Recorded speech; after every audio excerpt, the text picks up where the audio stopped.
వెళ్తున్నా ఫ్రెండ్.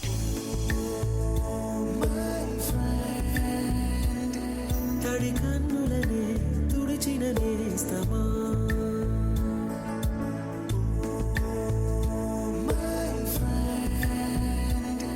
పొడి తుడుకులలో నిలిచిన స్నేహమా. శ్రీనివాస్ అన్నయ్య, వెళ్తున్నాను.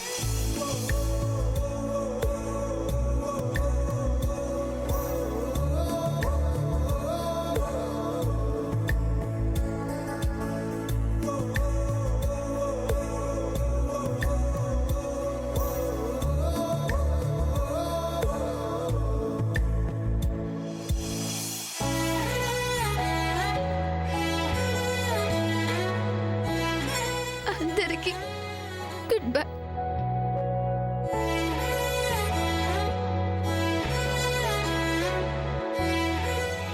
పేరు పేరున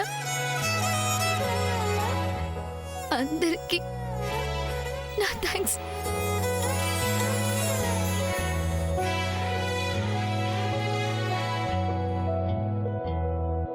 నేను ఏదైనా పొరపాటు చేసుంటే ఐఎమ్ సారీ.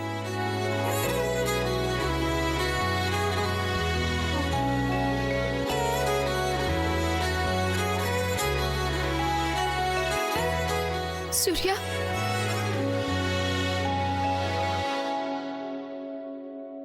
పద్మావదన, సూర్య ఏడి? తను గదిలో ఉన్నాడు.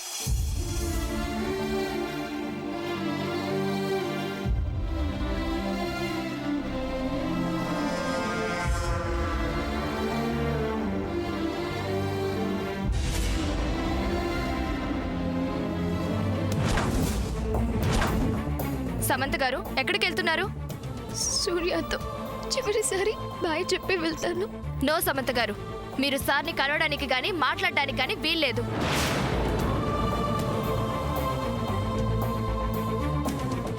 ఎందుకు వీల్లేదు? తను వెళ్తుంది. సముద్ర, నువ్వు వెళ్ళు. వీల్లేదని చెప్తున్నాను కదా. బాయ్ కూడా చెప్పనివరా? సమంత గారు, మీరు సార్ దగ్గరికి వెళ్ళకూడదు, అంతే.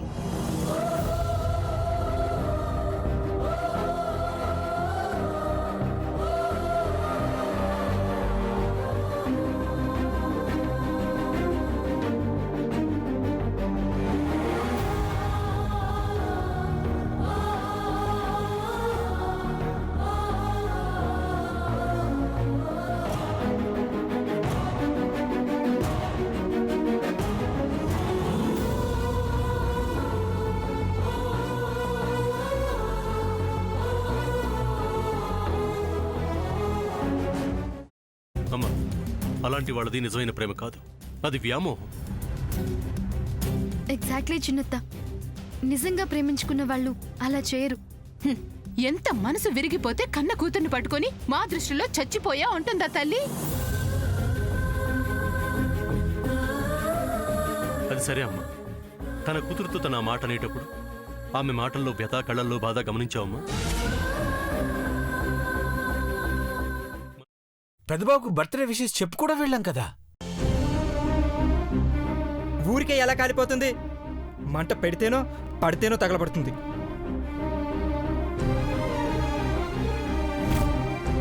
కరెక్ట్ చిన్నబాబు, నీకొచ్చినట్టే నాకు డౌట్ వచ్చింది.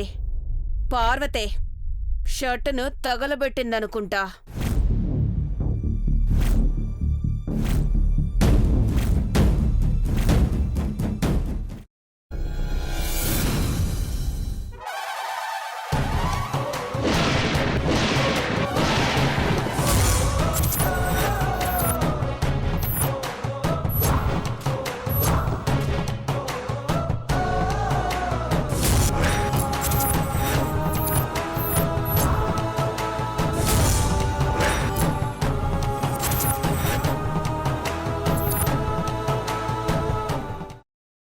తర్వాత పొట్టు తీసేసి చాప్ చేసి పక్కన పెట్టుకోవాలి. ఒక ప్యాన్లో కొద్దిగా నూనె వేడి చేసి అందులో ఆవాలు, మినప్పప్పు, శనగపప్పు, కరివేపాకు, సన్నగా తరిగి పెట్టుకున్న ఉల్లిపాయలు వేసుకుని 1 నిమిషం పాటు వేయించుకోవాలి. ఆ తర్వాత కాల్చి కట్ చేసి పెట్టుకున్న వంకాయని కూడా అందులో వేసుకుని బాగా మిక్స్ చేసి బౌల్లోకి ట్రాన్స్ఫర్ చేసుకుని అందులో తగినంత చిక్కటి పెరుగు లేదా పల్చటి పెరుగు వేసుకుని మిక్స్ చేసి అన్నంతో కానివ్వండి, చపాతీతో కానివ్వండి సర్వ్ చేసినా చాలా బాగుంటుంది.